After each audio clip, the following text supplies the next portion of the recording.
In this video, we are going to talk about the top 10 strange facts about what everyday life was like in ancient Egypt. So before starting, please like this video and subscribe to this channel for future updates. The true everyday activities and advancements of the ancient Egyptians are what we are pursuing in our study of their innovations, daily lives, and activities. Number 10. Knowledge and writing in ancient Egypt's everyday life. The invention of papyrus, from which the name paper in English derives, was but one of the many technological advances made by the ancient Egyptians. The development of the ramp and lever, as well as advances in mathematics and astronomy, which were also used in construction, as evidenced by the roles and locations of the pyramids and some temples, such as Abu Simbel, irrigation and agricultural production advancements, possibly learned from the Mesopotamians, boat building and aerodynamics, possibly initiated by the Phoenicians, and the wheel, brought to Egypt by the Thracians, were also accomplished by the Egyptians. The Kahan-gynecological papyrus, about 1800 BCE, is early literature on women's health issues and contraception, whereas the Edwin Smith papyrus, around 1600 BCE, is the oldest writing on surgical methods. Egypt is credited with creating dental paste, toothbrushes, toothpicks, and even breath mints. They developed Mesopotamian beer brewing methods and created bowling. Number 9. Ancient advanced artifacts. The Egyptian art and architecture are renowned around the world for their precision and beauty. Major achievements in the civilization included furniture manufacture, and the smelting of bronze and gold. Egyptians placed a high value on personal hygiene and attractiveness. As a result, they routinely cleaned, scented themselves with perfume and incense, and created cosmetics for both men and women. Shaving, the wig, and the comb were initially created by the Egyptians. By 1600 BCE, Egypt had both the water clock and the calendar in use. The famous Dendera light painting on the facade of the Hathor temple has led some people to believe that they were even aware of the electrical theory. Some people have claimed that the wall drawings show a light bulb and figures attaching it to an energy source. On the other hand, this interpretation has been overwhelmingly rejected by the scholarly community.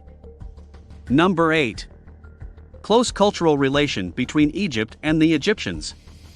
In terms of daily living, the Egyptians appear to be comparable to other ancient peoples. They were just like the people of Mesopotamia, India, China, and ancient Greece in that they lived in modest dwellings, raised families, and enjoyed life. Egyptian culture stood apart from other cultures because the Egyptians believed the land was closely related to their own salvation and they had a profound fear of dying outside of Egypt. Those who worked as travelers or served in the military made plans for their bodies to be returned to Egypt in the event that they passed away. Being interred someplace else meant that one was destined to non-existence. The fertile, black ground of the Nile River Delta was the only place designated by the gods for the soul's rebirth in the hereafter. Number 7. Dedication to Egypt land. Due to their devotion to their country, Egyptians were not great world travelers, and there is no Egyptian Herodotus to leave traces of the ancient world outside of Egyptian borders. Egypt's desire to stay in Egypt won out even in international negotiations and treaties. Additionally, individuals did not go far from their homes inside the boundaries of the nation. The majority of people lived and passed away in the same location, with the exception of periods of war, famine, or other unrest.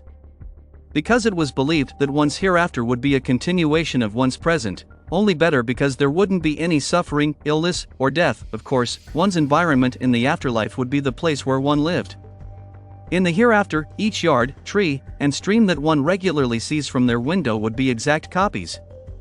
As a result, Egyptians were advised to live within their means and to be appreciative of and happy with their immediate environment. Number 6. Weddings were very straightforward. The ancient Egyptians had no concept of a wedding ceremony. A woman recently moved in with a man and told her parents about the arrangement. Once they shared a roof, they were considered husband and wife.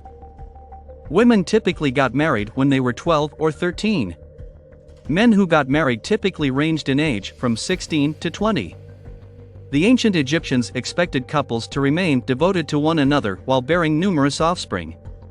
The couples were frequently genuinely in love. In the 1956 film The Ten Commandment/Creepy Catalog, directed by Cecil B. DeMille, black Nubian diplomats appeal to the white Egyptian kings. Contrary to popular perception, the ancient Egyptians did not marry their relatives. There were no weddings of cousins, sisters to brothers, or daughters to their fathers. Only the royals got married or had incestuous connections. Due to incest, their offspring were born with significant genetic defects. Number 5. Swimming and rowing were quite popular in all of the classes. Egyptian culture placed a high value on swimming, and young children were taught to swim from an early age. Water sports were very important to Egyptian recreation because the Nile River played such a significant role in their daily lives. Two little boats with one or two rowers and one juicer in each raced against one another in what appears to have been a popular sport known as water jousting. The rower, or rowers, in the boat attempted to maneuver intelligently while the combatant attempted to knock his opponent out of the boat. They also enjoyed playing games like catch and handball, which are still popular today, even though they had nothing to do with the river. Number 4. Ancient Egyptians' homes and garden. The Egyptians valued gardens and simple home furnishings highly. Not only was a home garden essential for survival, but it was also delightful to take care of one's own crop. Field laborers were never permitted to work their own crops, thus each individual garden served as a source of pride in producing something special from their own soil. This land was highly treasured since it would be their eternal home after they died. A tomb inscription from 1400 BC alludes to the sycamore's perennial quality by reading, "May I stroll every day on the banks of the lake, may my spirit rest on the branches of the trees which I established, may I refresh myself under the cover of my sycamore."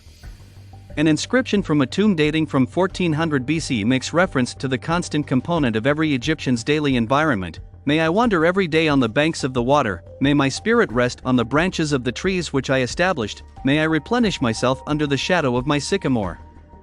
In an everlasting country of peace, bestowed upon the Egyptians by the gods they worshipped, one may continue to enjoy one's own sycamore tree and daily walks by the lake after death. Number 3. Ancient Egyptians believed in marriage after death. Ancient Egyptians thought that marriage would continue after death, or in the afterlife, even though it was designed to endure a lifetime. Men typically only lasted into their 30s, while women typically gave birth to children as early as 16 and generally lived slightly longer than men. The possibility of seeing one's spouse again might have helped to reduce the grief of death if the couple had a strong bond.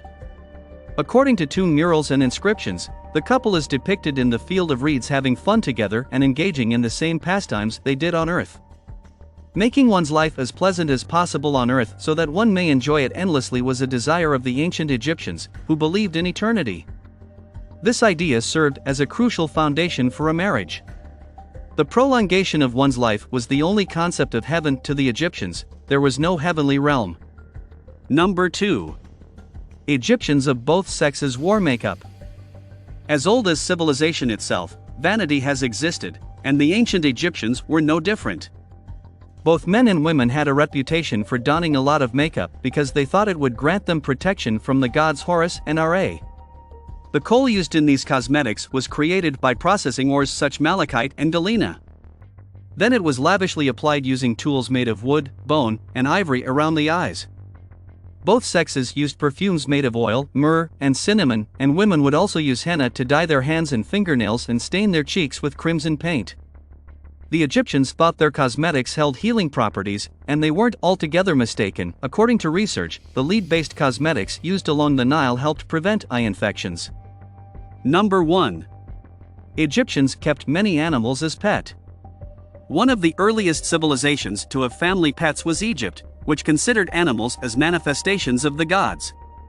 Cats, which were associated with the goddess Batet, were particularly beloved by the Egyptians, but they also held hawks, ibises, dogs, lions, and baboons in high regard.